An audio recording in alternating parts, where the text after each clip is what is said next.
If he did not support Scientology or was hostile to it, he would be declared a suppressive person and Marla would be forbidden to have any contact. At the least he was being handled. As this video shows, Kent Snyder worked regularly and closely with CCHR, actively promoting legislation favorable to them.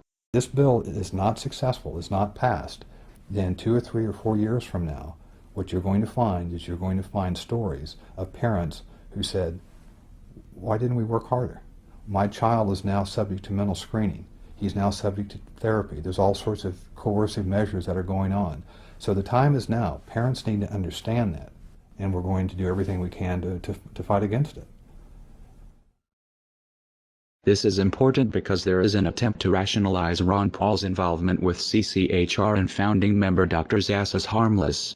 On the Ron Paul forums, when a supporter points out the Scientology connection, another member tries to spin Zass as a great libertarian who is not a Scientologist nor is sympathetic to Scientology. This is bullshit. CCHR is a branch of Scientology and SZAZS co-founded it. The Church of Scientology would never allow someone they did not control to have that much influence. The CCHR website was registered by Scientologist Amber Smayataki.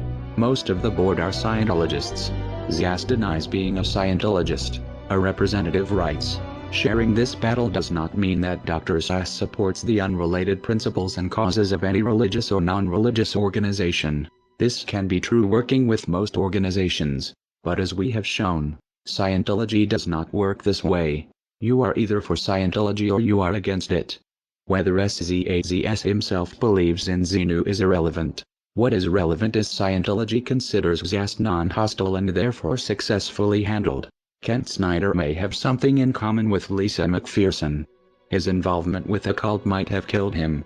Like Zass, Scientology believes in an extreme version of personal responsibility. That disease is a result of body thetans and it is the Scientologists' fault for not trying hard enough to clear them. If they did, goes the theory, they would be free of disease. Zass doesn't push body thetans, but he does promote a dangerous distorted idea of mental illness that has the same potential effect, discouraging people from getting help because according to him any problems they have are imaginary. The CCHR was created in 1969, founded by the Church of Scientology and by famous renegade psychiatrist Dr. Thomas Zass. From day one, most or many of the senior leadership of the CCHR have been Scientologists. And for Zass, and of course this has been taken on big time by Scientology, therefore mental illness is not real illness. It is possible Kent Snyder's untreated illness and death was a result of adopting the Scientologist beliefs that his illness was his fault or not real. It would explain why he had no health insurance. Many Scientologists don't. It seems Snyder sincerely believed in Ron Paul's libertarian rhetoric and equally trusted his Scientologist friends, though this ultimately was not in his best interest. A further question arises. How many of Scientology ideas are influencing Ron Paul's campaign for liberty through CCHR and Zass? The Scientology connection to Ron Paul has been noted in a handful of disingenuous threads on the Ron Paul forum. They are disingenuous because they ask questions a Google search can answer in seconds, yet few people link to these results. The threads are phishing members to see how much Paul supporters know about the connection, and when someone appears knowledgeable, the information is spun. In one of these threads, Scientologists in Clearwater are praised for organizing one of Ron Paul's events in 2007. The writer clearly doesn't understand the significance of saying Scientologists and former Scientologists are involved. It's possible he is confused or misinformed. It's also possible Scientologists are lying about no longer being in the church. It would be a glaring anomaly that, everywhere else former Scientologists are considered SPs to be shunned by current members, except for those working on the Ron Paul campaign. More likely Scientology finds it expedient to muddle the connection by having members involved avowed they are former Scientologists. Since most Paul supporters don't know the first thing about Scientology or how to check the information, Ron Paul's campaign manager Kent Snyder had a close working relationship with the Scientology group CCHR from at least 2005. Snyder worked closely with Scientologists at the same time he worked in politics to make Ron Paul the household name he is today. Snyder helped push legislation favorable to Scientology. To do this he made PR videos approved by CCHR.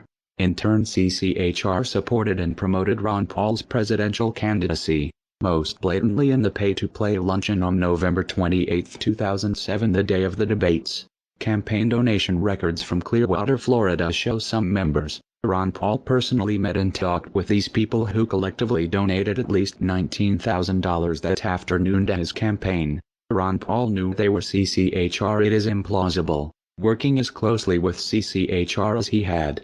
Paul did not know he was for all purposes working with Scientology. Another fact not as well known. In 2002 Ron Paul won the Thomas S. Zass Award as a tireless defender of individual freedom. That puts Ron Paul's personal association with Scientology back almost a decade.